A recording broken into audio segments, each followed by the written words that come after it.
Son las 10:17 de la mañana, estamos aquí ya de regreso en el Tecyo Informativo y bueno, como mencionamos y como pues nos es costumbre ya, todos los miércoles tenemos en enlace al doctor Mauricio Rodríguez, académico de la Facultad de Medicina de la Universidad Nacional Autónoma de México y también vocero de la universidad para temas de COVID. Doctor Mauricio, un gusto como todas las mañanas de miércoles escucharlo.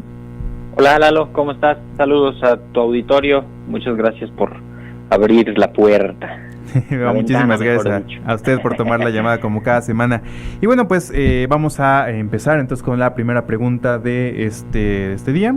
Así es, sí, y bueno, claro, los saludo, doctor. Hola, empezamos Zaira, con esta pues duda que se ha estado dando a lo largo de esta, al menos de la última semana, en cuál es el uso correcto que debe darse a los corticoides y en qué casos aplica utilizarlos, ¿no?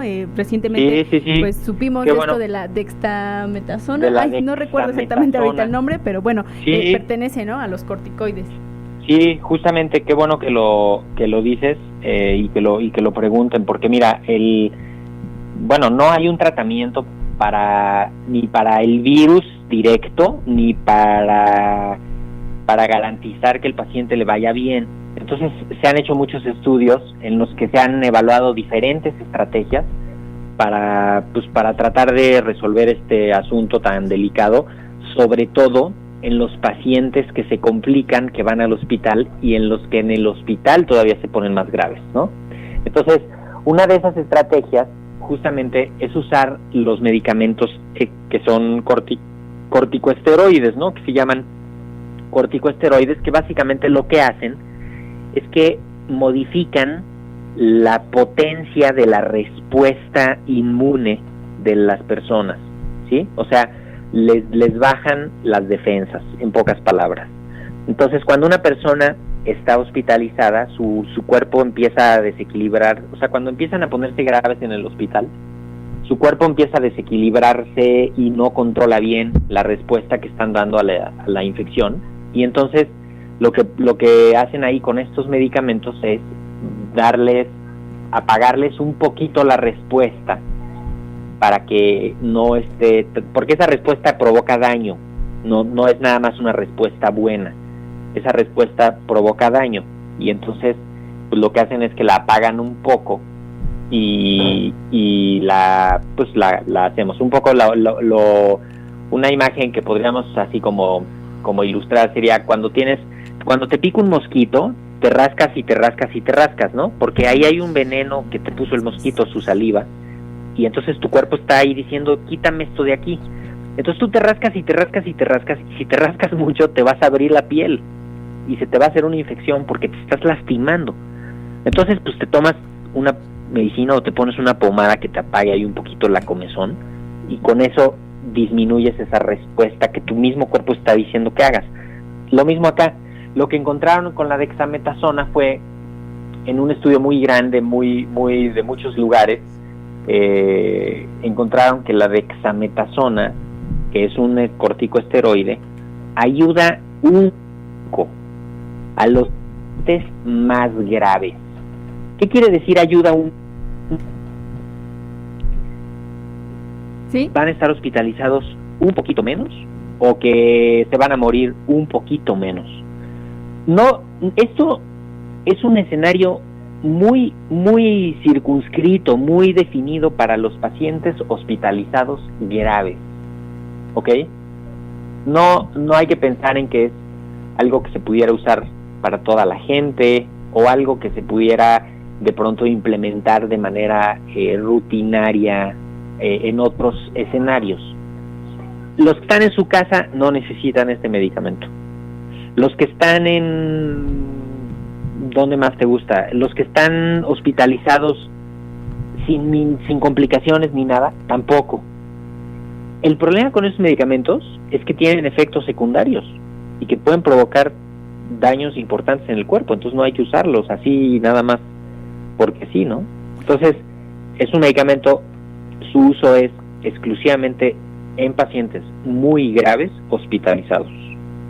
Sí, de hecho, qué bueno que hace esta mención, porque pues cuando se empezó a hacer mediático o empezó a haber notas, hace que nada más con estos títulos que a veces son un poco ambiguos, que mencionaban, ¿no?, que la dexametasona pues era efectiva para casos graves de COVID, no ampliaban en esta información, y sí se supo de gente que estaba buscando hacerse del medicamento, cuando pues realmente, como usted menciona, doctor, tendría que quedar en criterio del personal de la salud el administrarlo a personas que se encuentren ya graves por coronavirus. Sí, y bajo supervisión médica y bajo protocolos bien establecidos y con cuidados bien implementados en los hospitales. No es para algo más. Y ya habíamos tenido 2 experiencias previas de la hidroxicloroquina, por ejemplo, que también la gente le empezó a tomar a lo loco y que pues nada, hizo hasta daño, ¿no?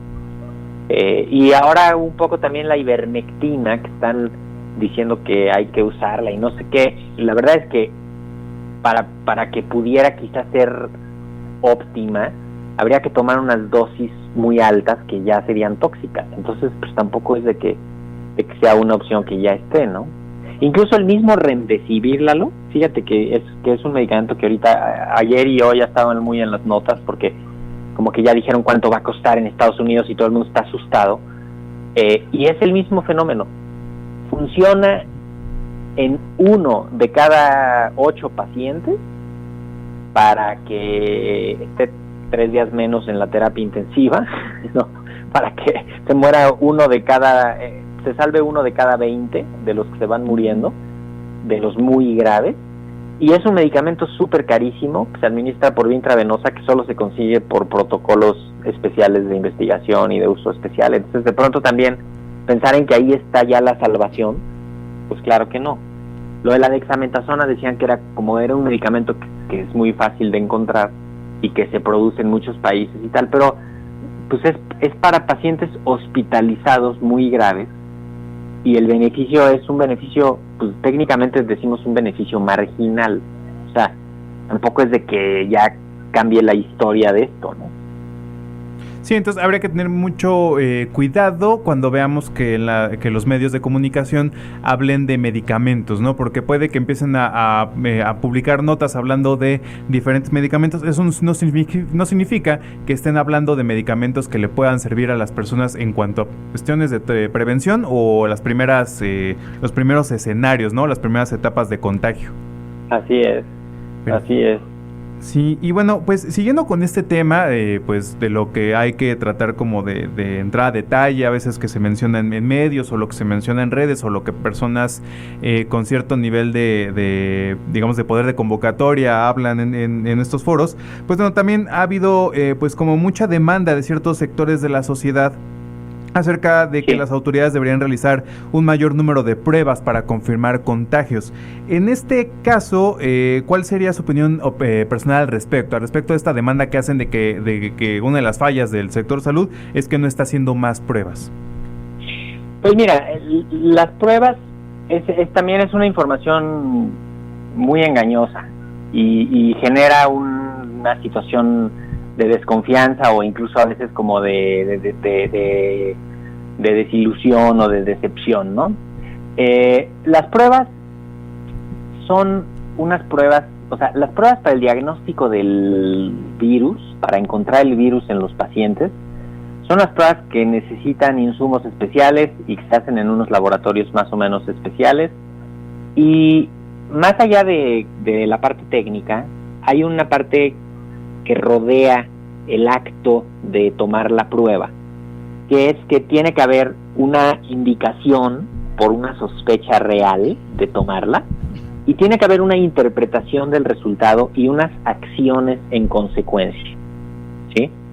Entonces, cuando la gente dice, ¿por qué no están haciendo más pruebas?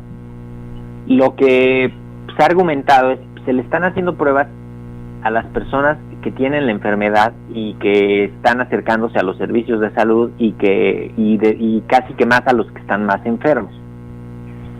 ¿Por qué no se están haciendo muchísimas más pruebas así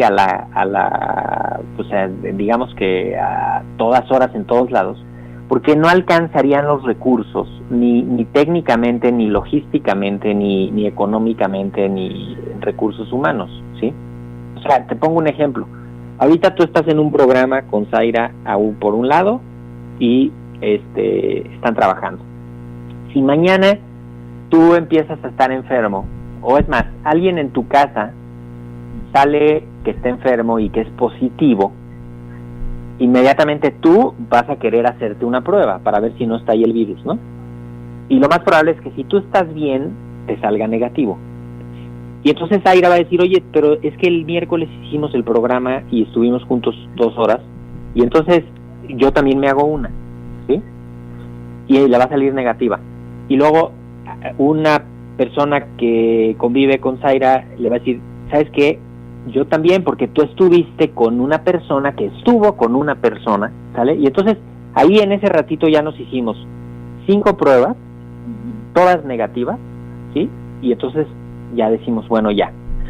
Resulta que tú, el martes de la semana que entra, empiezas con dolor de garganta o dolor de cabeza. Te tengo que hacer otra prueba, ¿sí? Y le tengo que repetir la que le hice a Zaira y la que le hice a la otra persona y la que le hice a la otra persona, ¿sí? Entonces, imagínate ahora, multiplica este fenómeno por cuántos quieres, por 1000, por 1,000,000, por 10 millones, por 40 millones. Entonces resulta que vas a tener que estar tomando como, pues si tomas así, con un criterio así muy ambiguo de que quién quiere pruebas, pues vas a tener que estar haciendo como 40 millones de pruebas cada semana, porque la gente cree que necesita la prueba, ¿sí? Y van a salirte negativas, y entonces vas a tener. Estados Unidos, que son los más locos que han hecho más pruebas, llevan 30 millones de pruebas apenas, en todo este tiempo, y tienen, creo que 2 millones de casos, 120 y tantas mil muertes. Entonces, pues definitivamente, si detrás de las pruebas no hay una estrategia inteligente para accionar el resultado de esa prueba, la verdad es que se convierte en un barril sin fondo de estar haciendo pruebas a lo loco, y se te acaban los recursos y se te distrae el equipo y la gente, y entonces no acabas, ¿no? Ahora, sí hay unos casos en los que hay que hacer pruebas sí o sí. Todo el personal de salud, todos los que estén en un centro de confinamiento, en una cárcel, ¿no? En un reclusorio, a la policía hay que estarle haciendo pruebas, al personal de instalaciones estratégicas de producción de energía, de distribución de hidrocarburos, de producción de hidrocarburos, hay que estarles haciendo pruebas, al ejército, a algunos altos funcionarios, hay que estarles haciendo pruebas. Ahí sí, aunque no haya sospecha. Pero a nivel poblacional se convierte en un absolutamente barril sin fondo, y te va a distraer recursos y te va a hacer una locura. O sea, no vas a poder. Entonces, ahora sí que pocos pelos pero bien peinados, ¿no? Es así como de, bueno, vamos a hacer pruebas las que necesitemos, donde las necesitemos, para que nos den información útil, porque además la prueba no te cambia el manejo de un paciente. A mí me han buscado directamente varias personas y me dicen, oye, es que fíjate que fulanito ya se hizo una prueba y salió positivo, entonces pues yo ya me fui a hacer una y salí negativo, pero entonces ahora ¿qué hago? Porque no tienen idea, ni siquiera. Nadie tiene idea de qué hacer con el resultado. Eso pues también es un problema logístico que a veces se lo quieren trasladar al Estado, ¿no? O sea, ¿qué va a hacer el Estado tomando 10 millones o 20 millones de pruebas cada semana? El problema es que de pronto pierden la perspectiva de cómo se escalarían los números. Seguramente, si tuviéramos un ejército de epidemiólogos, bueno, pues sí podríamos estar haciendo miles de pruebas, y si tuviéramos cientos de laboratorios, pues también. Y si nos sobrara el dinero para eso, pues órale, va, ¿no? Pero no. Eso por el lado logístico y tal. Y la otra parte es que los insumos para las pruebas, pues tampoco te creas que están así de que levantas el teléfono y te los traen mañana, ¿eh? Entonces, o sea, pues también hay que optimizar los recursos. Sí, incluso pues este tema, ¿no? Creo que justo esa era la parte de la información que hacía un poco de falta como mencionar de manera más clara, porque pues muchísimos personas que tienen como esta categoría de líder de opinión pues han exigido así sin más que se hagan más pruebas, como si fueran las pruebas que se hacen en el laboratorio para saber qué tipo de sangre eres, ¿no? Entonces sí. O sea, hay una ignorancia al respecto acerca de pues, lo que cuesta en cuanto a recursos y en cuanto a tiempo, y bueno, entonces sí, no, creo que tenemos de entender que pues el gobierno no podría dedicarse a hacer 120 millones de pruebas a la semana, porque pues o se enfoca en eso o se enfoca en mitigar el pico de la pandemia en el que nos encontramos. Sí, no vamos a acabar. O sea, este ejemplo es justamente, te voy a tener que estar haciendo 1 o 2 pruebas a la semana, porque en cualquier ratito te pudiste haber ya contagiado.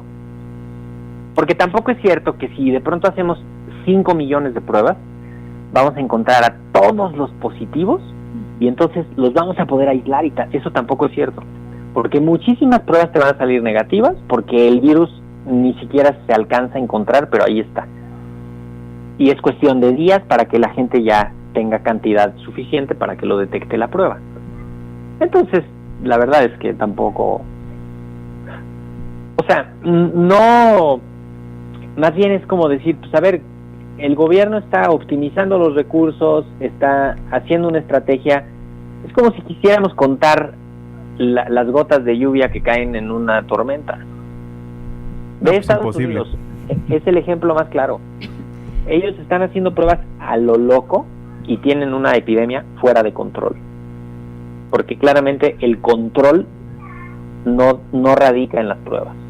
Sí, entonces nada más quedarnos como en esa parte, ¿no? Donde sí realmente hay que hacer las pruebas, y bueno, exceptuando las poblaciones carcelarias, pues dentro de los demás, la lista, digamos, que mencionó el doctor, pues todo es referente a las actividades esenciales, ¿no? Donde pues sí hay que tener muchísimo control de la gente que está ahí, digamos, expuesta.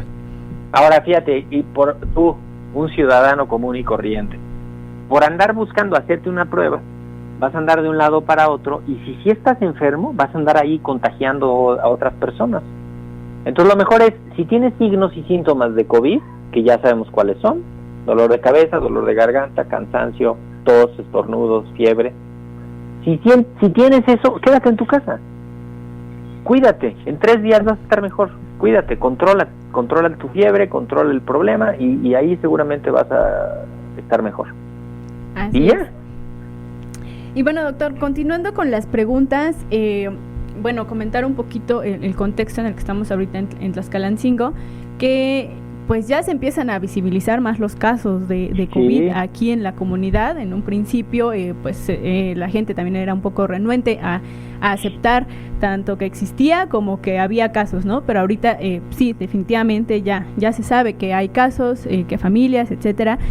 Y pues han surgido ciertas dudas en cuanto a los respiradores artificiales, ¿no? Como bien decíamos antes, en programas anteriores, pues no estamos preparados, no sabemos del todo, ¿no? Cómo actuar ante esta pandemia.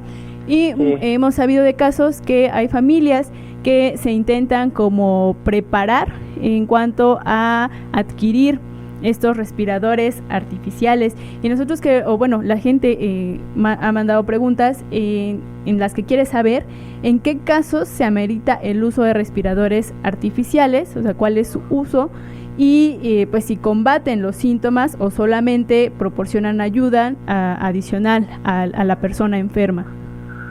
Bueno, los respiradores son equipos de hospital, que no solo es el respirador, es todo un conjunto de equipos que se necesitan. Decimos siempre como los respiradores porque es nada más ahí como para ilustrar, pero en realidad se necesitan cuando menos 4 equipos más para estar monitoreando la oxigenación, para estar monitoreando el corazón de manera permanente, para estar monitoreando la función de los riñones, para estar cuidando, ¿no? Otras cosas. No es simplemente una máquina como una bomba de aire que te mete aire a los pulmones a la fuerza, ¿no?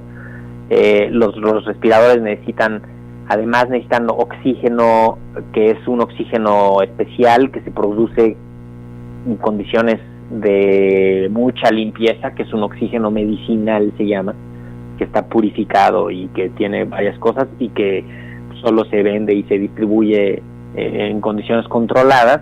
No es un aparato para tener en la casa ni de chiste, ¿no? Ni mucho menos. No habría, en algunos lados ni siquiera habría la instalación para hacerlo, ¿no? Ni saber usarlo ni eso. Se tiene que acompañar de la administración de varios medicamentos. El paciente tiene que estar sedado cuando le ponen un aparato de estos, porque le van a poner un tubo por la tráquea, le van a meter un tubo por la boca hasta los pulmones, y tiene que estar inconsciente, porque si no va a estar tosiendo y se lo va a querer jalar y va a ser un problema. Entonces hay que sedar a los pacientes, hay que relajarlos para que no le pongan fuerza a este tratamiento y que esté así. Y lo otro es que pues justamente hay que evitar llegar a necesitar un ventilador, un respirador artificial. Entonces, ¿cómo se hace eso? Pues identificando inmediatamente cuando empieza la enfermedad, identificando inmediatamente cuando se empieza a complicar la enfermedad, para poder actuar rápidamente y de forma oportuna.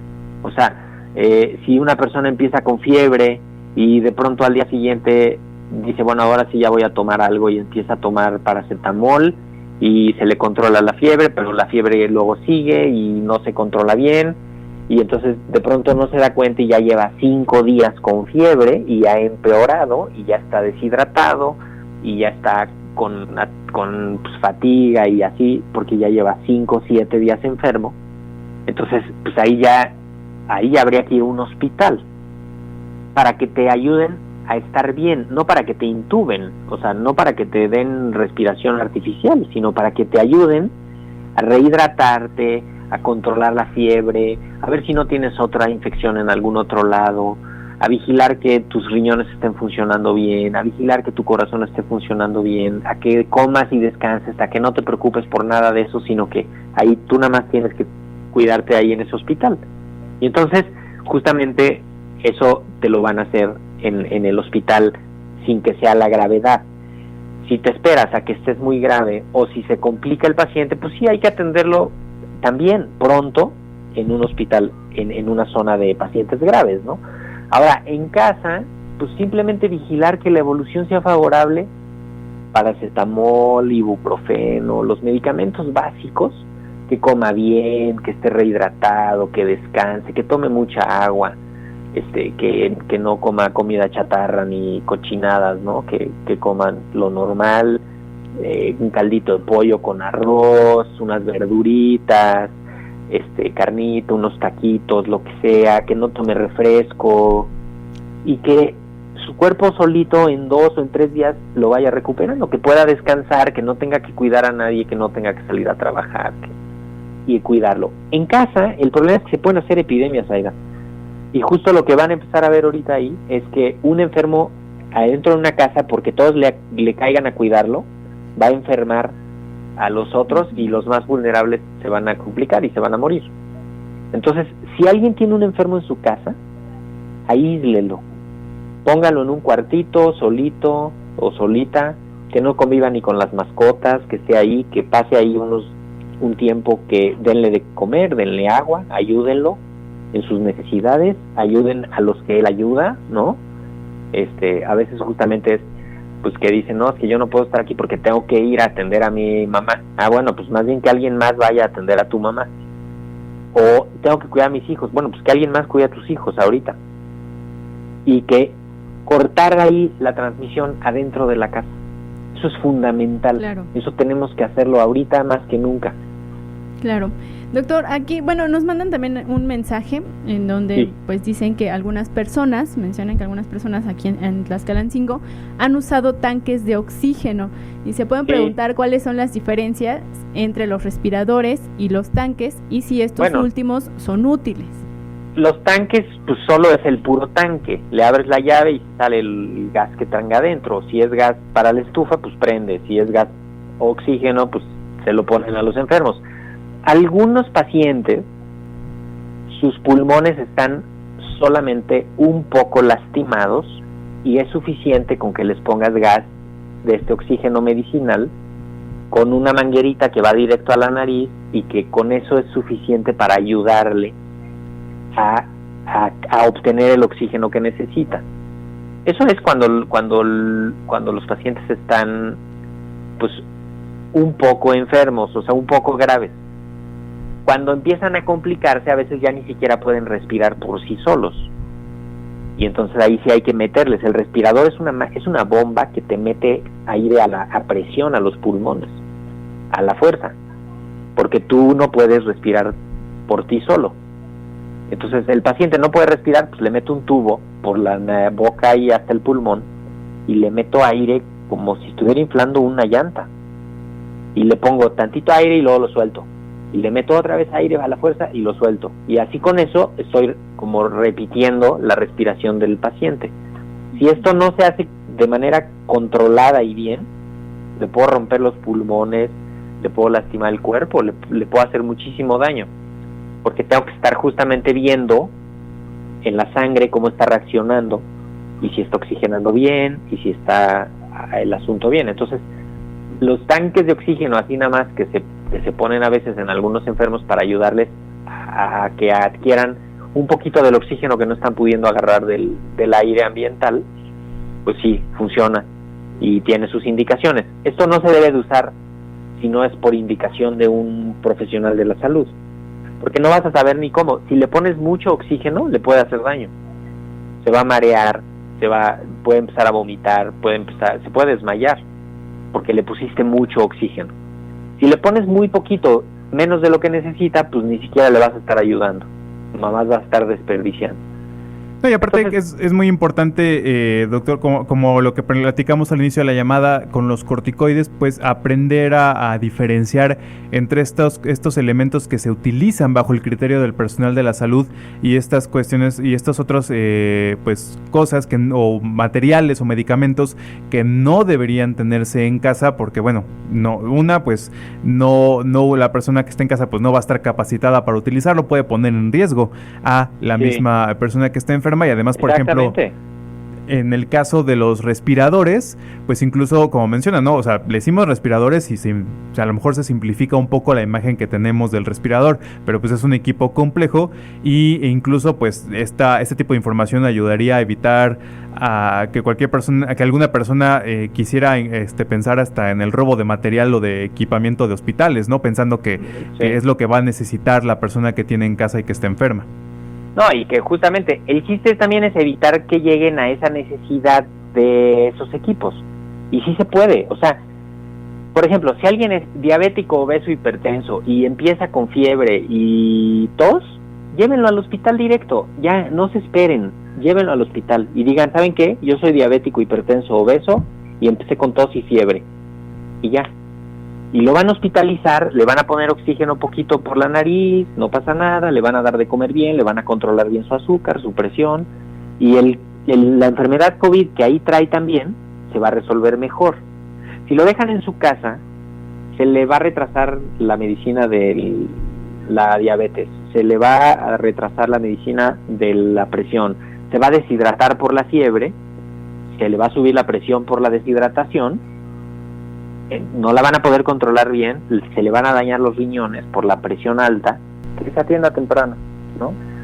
Y que no se automediquen, que no retrasen la atención, que no dejen de tomar sus medicamentos de sus enfermedades, y con eso van a poder cursar con la enfermedad bien. No hay que perder de vista, Lalo, Zaira y todos los del auditorio, no hay que perder de vista que 8 de cada 10 pacientes la libran bien en su casa sin problema.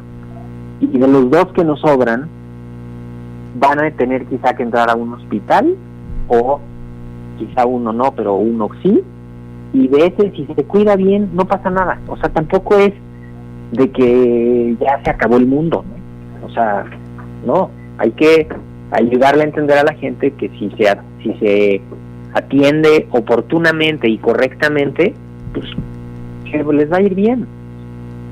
Sí, pero no entrar en pánico ante este tema, ¿no? O sea, el Exacto, llegar a estar contagiado no es exactamente pues una cuestión ya fatídica, por decirlo de alguna manera. Exactamente, no es una enfermedad mortal. Al contrario, es una enfermedad que en la gran mayoría les va bien. Perfecto. Y bueno, en otra pregunta que también nos hicieron, pues bueno, igual mencionando pues estos medicamentos o alternativas, más que nada antes de llegar a la enfermedad, pues también hasta alguna cuestión de prevención y lo que también se ha hablado mucho, el sistema inmunológico. Doctor, si usted sabe de algún estudio que mencione el uso de la marihuana para prevenir o tratar los síntomas del COVID-19 o probablemente a lo mejor también enfocado al sistema inmunológico. Pues mira, no creo, porque digamos que la principal forma de administración de la marihuana es por inhalación, no es fumada, y eso lastima los pulmones. Aunque no lo quieran entender los que la usan, eso lastima los pulmones. Y además tampoco es de que es una bondad, ¿no? Hace daño en otros lados, ¿no? Mientras más, o sea, para prevenir no existe nada más que lavarse las manos, ponerse un cubrebocas y las medidas generales de higiene personal. A nivel de administrarse algo o meterse algo o algo así para prevenir, eso no está demostrado y lo mejor será no hacerlo. También, si se consume marihuana, se puede alterar el estado de conciencia y se puede actuar distinto. O sea, si de pronto estás bien puesto con la Mary Jane y sales y no te fijas y ya no te pusiste el cubrebocas y estás a todo dar y te juntas con tus cuates, ¿no? Incluso si están rolándose el cigarrito de marihuana entre varios, o la pipa o el vapeo o lo que sea, y ahí está la saliva de todos, se van a contagiar con el bicho. Si están así como en una de estos, pues así se consume también esas cosas, ¿no? Entre varios, ¿no? Y ahora yo le doy un jaloncito y ahora te lo paso y tal. Entonces todo eso la verdad es que no hay que hacerlo ahorita. Y lo otro es que es la puerta de entrada a las adicciones, y en esta situación en la que estamos, pues es más fácil que la gente se enganche con adicciones. Entonces, más bien serenidad, fuerza de voluntad, y por ahí no funciona para prevenir. No hay nada más que comer bien, descansar, tomar mucha agua, no tomar refresco, no comer comida chatarra y evitar contagios. Claro. Bueno, sí, esa era una de las preguntas que surgieron, ¿no?, por parte de algunos radioescuchas, y que bueno, no está de más, ¿no?, hacer estas aclaraciones, porque pues, no, y además esa información está a todo lo que creen que es así como, no, somos bien alivianados y fumamos marihuana y somos bien inteligentes. No se confundan, o sea, son situaciones de riesgo, ya se las describí. Te puede alterar la conciencia y bajas la guardia. Te puede contagiar por andar cambiando el artículo con el que estén usándola. Te puede hacer justo de que te juntes, ¿no? O sea, tú estás en tu casa encerrado y tal, y entonces de pronto dicen, no, pues qué tal, vamos a fumarnos a un cigarrito de marihuana. Y entonces, pues vamos a juntarnos. Y entonces ya, justo lo que dijeron, no se junten ahorita porque está peligroso juntarse, pues ya se juntaron. Claro. Y bueno, doctor, pasando a la última pregunta que tenemos aquí, es ¿qué medidas deben tomarse al utilizar baños públicos, por así decirlo, baños ajenos al de nuestros hogares? Por ejemplo, los baños compartidos en oficinas u otra clase de trabajos que ya han reiniciado sus actividades. Esta pregunta también surge a raíz de un artículo del New York Times que habla justamente de este tema, de pues que los retretes pueden expulsar una nube de microgotas que de hasta 1 metro de altura, conteniendo partículas de coronavirus presentes en el ambiente. Sí, mira, ahí quizá lo importante sería como pues procurar que los baños estuvieran limpios, ¿no? Si se pudiera no entrar inmediatamente después de que alguien salga, sino dar oportunidad de que se ventile, de que se mueva el aire ahí, y no quitarse el cubrebocas. Y al terminar, lavarse bien las manos con agua y con jabón, no moverse el cubrebocas y salir sin mayor problema. O sea, eso podría ser en lo que terminamos de averiguar qué es. Ahora, esto es porque estamos partiendo de que hubiera un riesgo, pero además la gente enferma o los que tengan un enfermo grave en casa no deben de ir a su trabajo y deben de andar en situaciones de poniendo en riesgo a los otros. O sea, eso es bien importante, porque aquí estamos pensando en que el que fue al baño estaba enfermo. Bueno, no, ese que estaba enfermo no fue a la oficina, ese se quedó en su casa, y en su baño de su casa, pues sí, ahí es nada más su baño de su casa. ¿No? Ok, sí, ahora, que tener como muy en cuenta, ¿no? O sea, también dependiendo quién lo está utilizando. Sí, y justamente el asunto ahí es que como ver también qué situación. Seguramente los baños a los que se refiere esta nota son baños como que usan una turbina, ¿no? Y que mueven mucho y tal. Y no nada más los que le jalas y se mueve el agüita y se va el remolino de agua. Hay unos baños que inyectan el agua a presión y hacen aerosoles, que son diferentes. Entonces, seguramente los baños clásicos de México, que son de los que le levantas la palanquita, o le mueves la palanquita y se vacía el agua, con eso el riesgo es bajo. Pero además, justo, si estás enfermo, no vayas a la oficina, no vayas a la escuela, porque vas a contagiar. Perfecto, pues sí, ¿no? Reforzar la prevención ante todo en esta clase de temas. Así es. Excelente, pues muchísimas gracias, doctor Mauricio, como cada semana el poder platicar, el poder pues entrar a detalle en estos temas que a veces son pues muy ambiguos, a lo mejor en los que para muchos reina todavía la desinformación, pues ir batallando un poco, más bien pues peleando un poco con este tema y tener más información más clara al respecto para la comunidad. Sí, con muchísimo gusto, Lalo, Zaira, y pues qué bueno que informen a la gente, que la informen bien y que pues ayudemos a ir pasando. Les mando un saludo. Igualmente un saludo y bueno, pues que se encuentre muy bien. Nos estamos platicando la siguiente semana. Claro que sí. Gracias, hasta luego. Hasta luego. Escuchamos al doctor Mauricio Rodríguez, académico de la Facultad de Medicina de la UNAM, vocero para la universidad en temas del COVID-19.